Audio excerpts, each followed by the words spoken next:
Welcome to Courtney on Health, heard on MalcolmPresents.com and a lot of other venues, which Maxine will provide for it in a moment. We're a streaming portal into the wonderful world of Zoom casting. Each week we have a whole series of videos brought to you on the through streaming and heard most of the shows no place else. Anyway, Max, take over. All right. And there goes the ad plug for MalcolmPresents.com. It's marketing, my dear. Marketing. So hi, Courtney, and hi, Malcolm. And we are doing the show Courtney on Health, which is a Zoomcast podcast series. And it focuses on one's overall well-being, which is a good thing. And there's tips on nutrition and exercise given by Courtney Gravenese, and she's a registered dietitian, and she's got a master's of science degree in nutrition and applied physiology, so she knows her stuff. Courtney is an experienced nutritional and health consultant in the New York Metro tri-state area, but obviously, since we have a Zoomcast and a podcast that goes out, to the world and maybe the nearest asteroid coming by, who knows? So she will guide you on a path to wellness and health. So she's wearing red. I should have worn red today. I mean, I have the only thing I have red is my phone. It's like that counts. That works. I have a red phone. It has an apple, but not a heart. But they should do a heart edition with an apple and a heart. There you go. Marketing. Well, February is Heart Health Month. And I am a poster child for heart disease. I had a mild, and I don't even know what that means, heart attack in 2017, and I had an emergency procedure to put in a stent. A stent is a tiny metal mesh tube that is placed with a catheter and permanently embedded within the artery wall to prop open and prevent it from collapsing. So I had an artery that was blocked. I was lucky. I can go through later what I felt if Courtney wants to ask me about it. But as I got to the hospital in time, and I had a terrific surgeon who literally saved my life, because if I had waited, it would have been not a good thing. And I had the surgeon, his name is Dr. Pelican with a K. It's kind of a funny name, but he's an amazing heart surgeon. And he did what he had to do and helped me. So some of my heart issues stem from genetics, because my dad and my paternal grandmother both had heart problems. And my dad had open heart surgery when it was pretty new. And when I saw him right after at Cedars of Sinai in California, the first thing he said was, "Breathing is good." And literally that was the first thing, and I'll never forget it for the rest of my life. So yes, breathing is good. Breathing is good. And heart disease affects women.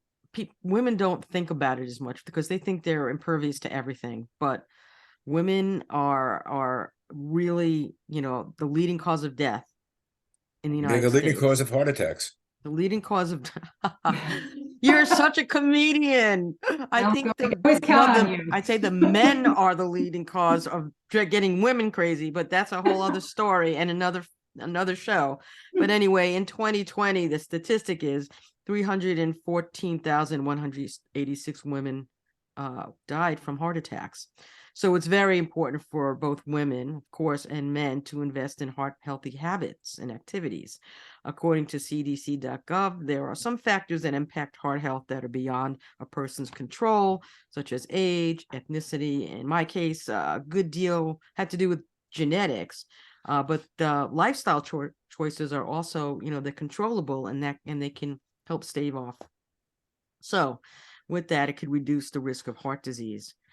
So you can improve heart health, things that you can do, diet. I mean, Courtney's going to go through all of this, exercise, sleep, watching your blood pressure, reducing stress, and so much more. Stress is a key factor too.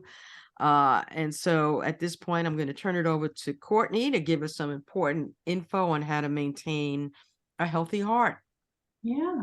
Well, hello to both of you. And yeah, Max, I do have a couple of questions for you. I'll get to that in a second. Yeah, because I think it's helpful. I could give you to know. Yeah, to hear, some particularly, since you're a female, like what you were feeling, symptoms, things like that. But over the last couple of weeks, so yes, we are smack in the middle of Heart Health Month. And every year, and this year, no different, I hear lots of different, news, news broadcasts, read stuff, articles in the paper, podcasts, you name it. And not that they all sound the same. I think the message is so very, very important. And I think many people are aware of the message, but every year, and even this month, I say to myself, what can make this episode for folks a little bit different to get them to either, pay a little bit more attention to their numbers, make that first step to try one of the risk factors we'll talk about today, to try and move that needle a little bit in the right direction. So I don't know what the answer is in terms of why folks don't, embrace it more and try to, make more of an effort. Maybe it's information overload. Maybe it's time. People are stressed out. So there's probably many, many variables in that, but I always think this message is a good one. And the more times people hear it, maybe that one time something will click, and it'll resonate with them, and it will motivate them to make, even if it's a small change, one small change in the right direction to reduce their risks. You said it, Maxine, number one killer of all, but you're right. For some reason, women, it's just not on their radar. I think they get it now. I think women understand that, and although breast cancer is obviously a very important, and to know your risks, more women are killed each year by heart disease than any other disease. So question for you, Maxine, because I want to jump right into it. What were your, if you don't mind sharing, what were your symptoms? What did you feel, or nothing? The story is a little, there's something called broken heart syndrome, which actually is a real thing. And I went out to California. My brother passed away, and it was his funeral.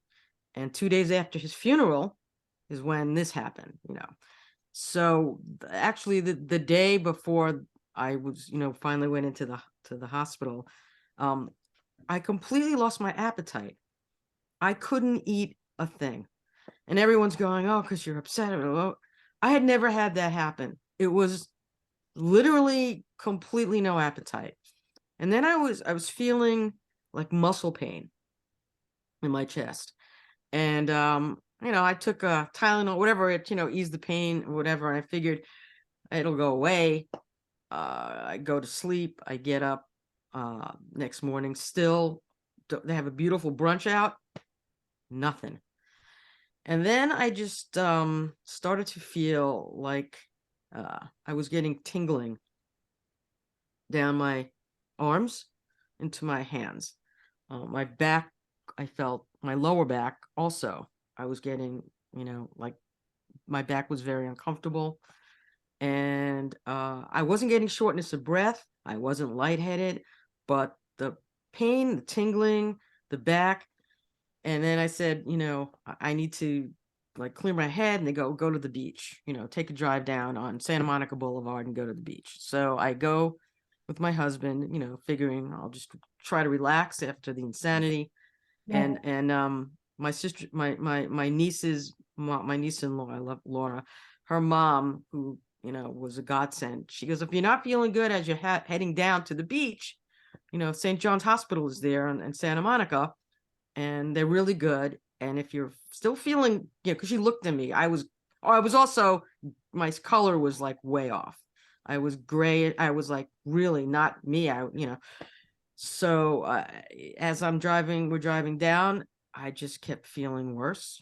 And I felt my heart racing. It was, and I said, we got to go. I said, really strangely, it was right about where the hospital was. We're looking on the GPS, and it was just strange that we were right near there. And I said, let's go. And then, we got to go. We went in, and they took me immediately. Everyone's in the waiting room, but they said, heart in. Yeah. And then they literally said, 10 minutes later, he's like, you had a mild heart attack, and you have, we have to check you for where the blockage is, and you're going up to the OR right now. And well, it's doctor, yeah. Thank you. It's so important that you followed through, because so many people don't, right? They just, you want to, so I'm so grateful that you followed through, and that you had people in your orbit who were, encouraging you to do so. And that, and thank you for sharing your story. And I think it's important for people to hear that, because and again, it's for both men and women, but women tend to, because they tend to be like worrying about their kids, worrying about their spouses, their significant others, whatever it is, it's always, let me deal with myself later on. So the whole point is to make sure that if something doesn't feel quite right, that you seek out the help that you need in order to get it evaluated, and it certainly will make a difference. Hopefully it will make a difference. So that in terms of symptoms, they can be different among men versus women. The lists are, you can go online. Some people feel tingling, some people don't. Some people feel the pain in the shoulder and not necessarily in the middle of the chest. So anything that I would consider to be an outlier, certainly seek help. So I just wanted to kick off the show starting with that, because it is important to understand, time is of the essence. Get the help. It's not the time to walk to the hospital. The time is to get to the hospital. Time is absolutely of the essence. If you're feeling anything that you don't kind of normally feel, especially chest or any pains down your arms or any, stuff like, no, you don't wait. You no matter where you are, you get yourself to where you have to go. And now they even, watches have different things that you can check, your heart. On occasion, sometimes I'll check, I'm pretty sure, but thankfully I have some really wonderful doctors, Dr. Parikh here in New York. And so I'm just, you have to go to, and you have to know where to go to. If even though, there's different doctors for different things. Interventional cardiologists deal with anything that they place in the heart. So you just got to know where to go, but obviously if you're having initial problem, it's the ER. That's where you go. Right. So and then Malcolm, did you say something? No, it's funny. It's all your symptoms that you exhibited. I have. I mean, I'm not sure whether it's the muscle or I get on the shoulder. I get in the middle of the night, my shoulder hurts. I get a little tingly feeling. But right now, they are monitoring me for, I'm wearing a monitor for 30 days, which I have a little thing on my chest that's monitoring my heart. And so far, I haven't heard anything. It's an emergency. Come on in. That's good. And I've had, EKGs, I had one about a month ago. So I'm not sure what these symptoms that I have, as I say, similar to yours, but hopefully I'm okay. But that's the point of this, and the importance of screening, and it's great you're getting checked out. And these are kinds of things, your body is not really going to send you up all the time a giant flare saying, you're having a stroke, you're having a heart attack, you're having so the screening process is so important. And I get it, people are busy, but that's those screening visits with your healthcare provider, that they will measure blood pressure, they will be able to take a look at your lipid profile. It's so important to know those numbers. I know we've spoken about this on these shows before. Know what your blood pressure. Now, most people can get their blood pressure on their own, fitness centers, drugstores, etc. But you need to go find out, on a somewhat regular basis, and usually for adults, that means every year, what's going on? What's your total cholesterol?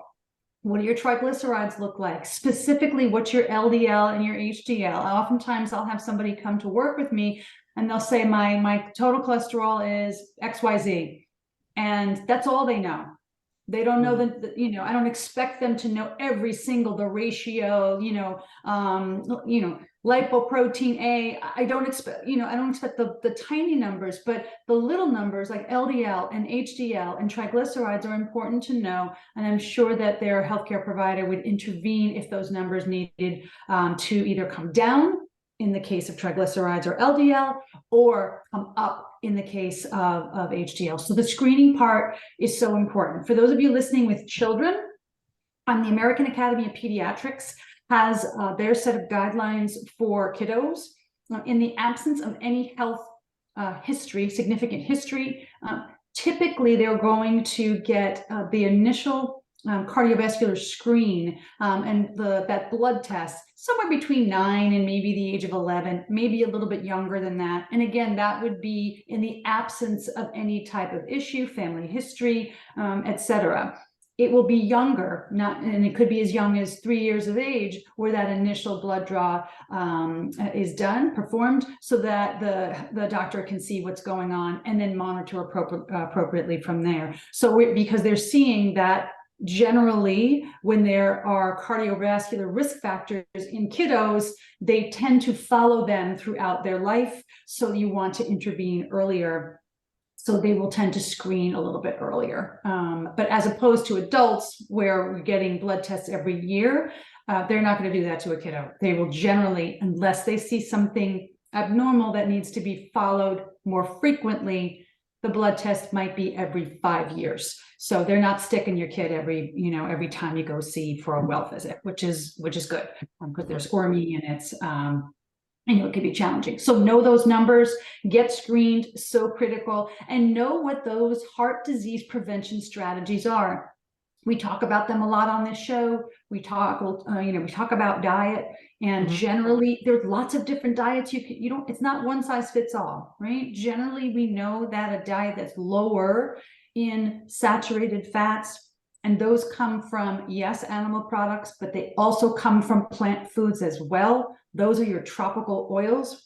So think coconut oil, which I know has had a little bit of a health halo of late, but they are saturated fats that you want to keep. It doesn't mean eliminate. We need some saturated fats to function. It just means have less of those. Spotlight still on those trans fats, and those are the vegetable oils that are processed to a point that your body looks at them the same way they look at a saturated fat. So not only do they drive up your LDL level, but the true nastiness of them is that they have the potential to drive down the good cholesterol, which is the HDL. So you want to hold the line on those trans fats as well. So very important. More veg, right? A little bit more plant-based. It does not mean you need to be a vegan. It does not mean you need to be a vegetarian. It does mean, however, that base of your intake, we'd benefit more from having more legumes, more beans, more vegetables, and more healthy fats and better choices of protein than diets that don't have those in the mix. What about palm oil? Palm oil is supposed to be bad. People think palm oil is good.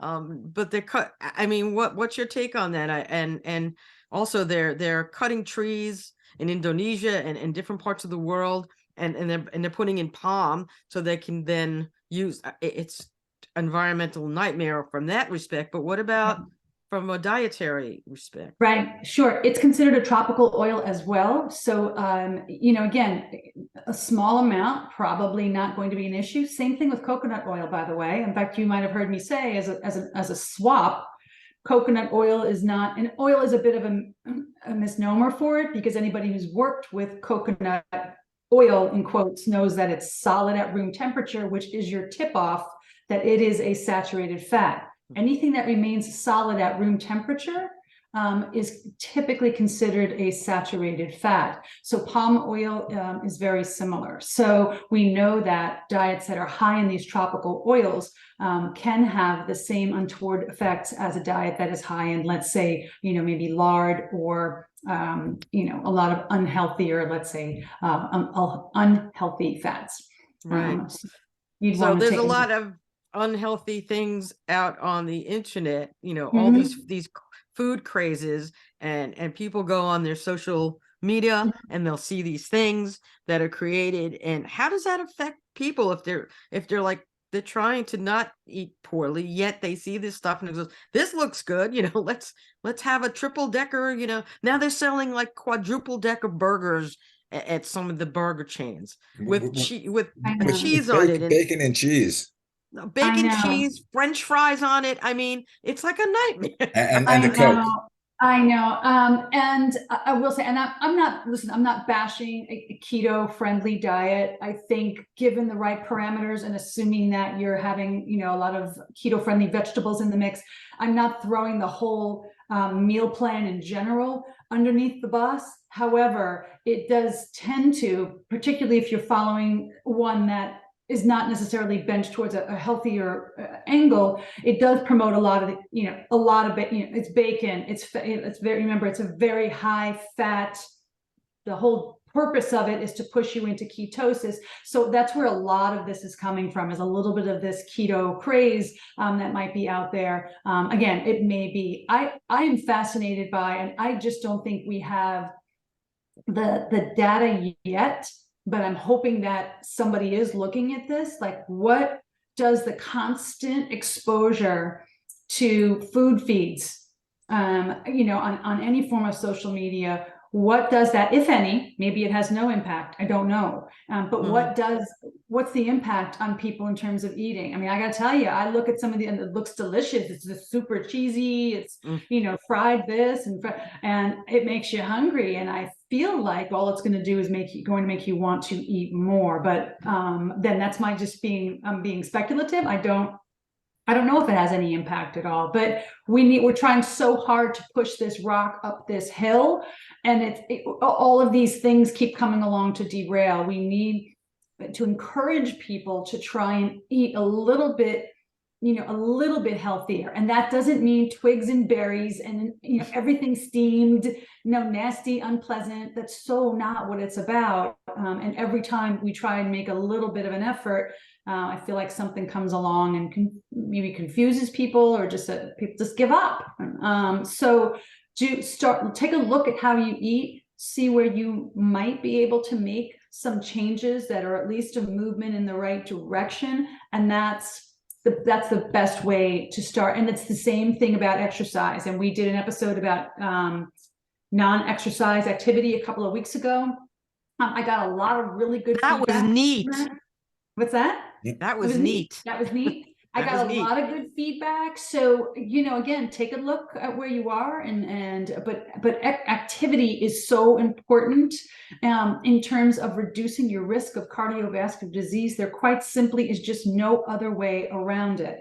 If you are carrying extra weight, we do know that eliminating some of that extra weight, it doesn't have to mean a dramatic dip. It does mean 5 to 10% will reduce your risk of heart attacks, strokes, etc. So we know that some weight loss can actually bring down your LDL level. So that's helpful for people to know, to motivate them. Again, I know there's, we want to believe healthy at any weight, but we do know that if you are carrying extra weight, that weight loss is going to yield health improvements. Also smoking, right? Smoking is absolutely also a huge factor.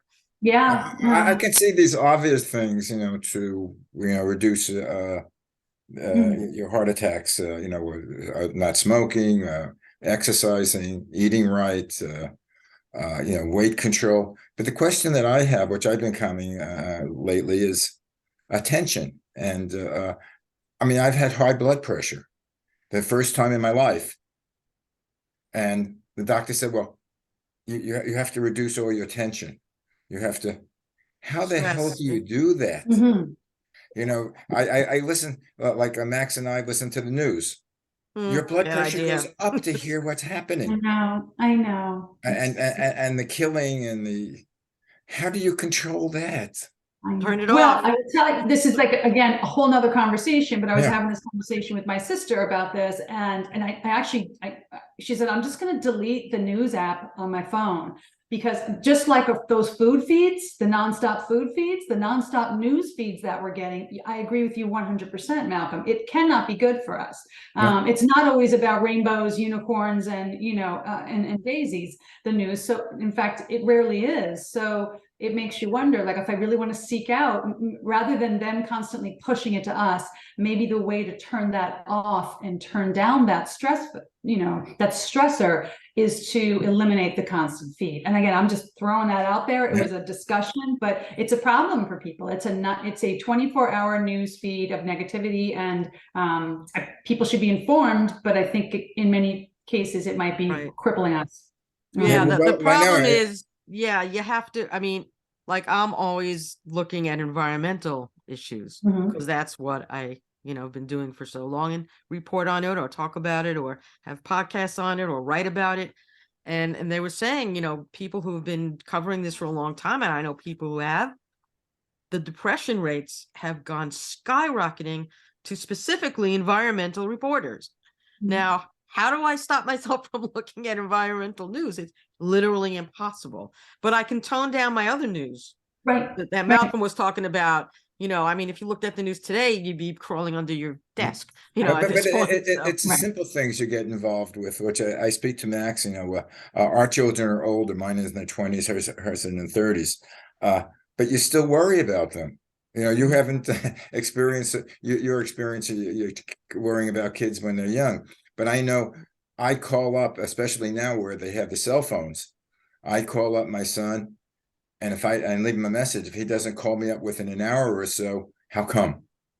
Right. These attentions, might be me alone, but as far as I know, when I speak to other parents, it's the same thing. With all of this it really makes you ask the question, with all this technology, like, there's the good to it, and then there's this, oh my gosh, like, I do love Life 360, right, the app, but do I really love Life 360? Do I to be able to, like, to be able to see exactly where your kids are has a benefit to it, but then the other side is, it's this propensity to, like, where are they, so it's this endless cycle of stress. And I know we're talking about heart disease and but it contributes to it. So you see, there's a lot of stuff to juggle. A lot of stress is a big issue with.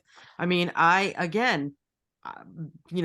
had this issue, and it came right after a horrible event in my life, and so what stress? Stress is there. It doesn't go away. But yeah, so what do you do for aggravation? That used to be a big joke in my mom's circles, and it was a little different, back then in my mom's group. They all worried about the kids, but they also said go out and play and come back after, by 6 o'clock. Now, if we did that, it's like, go out and play and come back at 6 o'clock. I know. What are the odds of that happening, And it doesn't matter how old your kids are. You have a college age student, you have a younger son. Malcolm has 2 boys in their 20s. My son is in his 30s. And it doesn't matter if they're 40, 50, 60. It doesn't matter. My mom would be, nuts of me. And, I'm sick. Mom, 60 years old, like, whatever. It's like, it doesn't matter. You're a parent, and especially in this world, which is so nuts right now, still in a COVID sort of niche. And you just get nervous where your kid is, no matter how old your kid is. Right. You want to make sure they're okay. Right. So I really think it speaks to, and maybe over the coming weeks, we'll do another show on stress management. Maybe bring somebody in. Like, you can't control the uncontrollable, right? All you can do is control your sphere. And I think it's important to always keep coming back to that. And that's going to be a little bit different for everybody. And I know that's sort of a blanketed response, but it's important. It's always important to talk about stress management techniques. So I think we should definitely address that again. But before we sort of, run out of our time, of course, sleep. Very important. I know we've spoken about that, because, if you are sleep deprived, that certainly is not going to help your stress level. And I know we've mentioned that before. So making sure you're getting your, 7 to 9, or quality hours of sleep. And then the last component of that, how to manage your heart health, of course, is medications. Now, you all know that I'm not a doctor, but all the more reason why, if you have not reached out to your healthcare provider and get that screening and know your numbers, medications definitely have a role in the mix. If you've been diagnosed with some type of heart disease, again, the whole result is to not only just lower cholesterol, but to lower cardiac events. Right. So that's the end result, the positive end result that we're looking for. And in some cases, medications are going to be part of that mix. So have that conversation with your healthcare provider. Know that statins are not the only answer. They're a first line for sure, but he or she, your physician, may be able to point you in a different direction. If it's not working alone, maybe they'll pull something else into the mix. I know Zetia is one of the meds that's being used in conjunction or as an alternative. The whole point is have that conversation with your healthcare provider and make sure that you know what your options are in order to reduce your risks and manage your heart. Yeah, Courtney, we're definitely going to have to come back to the subject because I don't think we've even scratched the surface. And our time is up. Yeah, I'm on medications and I couldn't take statins. It was having a negative effect. And I'm on this drug, which is a twice a month, pinch in your body called Repatha, which is a life changer. But anyway, take us out. Repatha was a life changer for me. So I'm going to mention that's a good drug, but of course, go to your doctors and get yourself checked. And that's important. So Courtney, thank you for all this great information. I mean, you're welcome. It's so important. And thanks for joining us for Courtney on Health. To get more info, follow Courtney on her Facebook page, Courtney on Health, on Instagram and on TikTok at CLG Wellness. Visit her website, CourtneyGravenese.com. For more shows, go to MalcolmPresents.com and theManyShadesOfGreen.com. This has been Courtney on Health, Smart Sound Nutrition, Strong Safe Fitness, and we'll catch you next time. And take care of your heart. Take care of your heart. Take care of your ticker. And as my weekly reminder, all our shows are on MalcolmPresents.com. It's all on demand and archived, so you can go back to day one for Courtney's advice. Anyway, thank you very much, Courtney. We'll see you next week, Max. You're welcome. Bye. All right. Feel good. Peace out.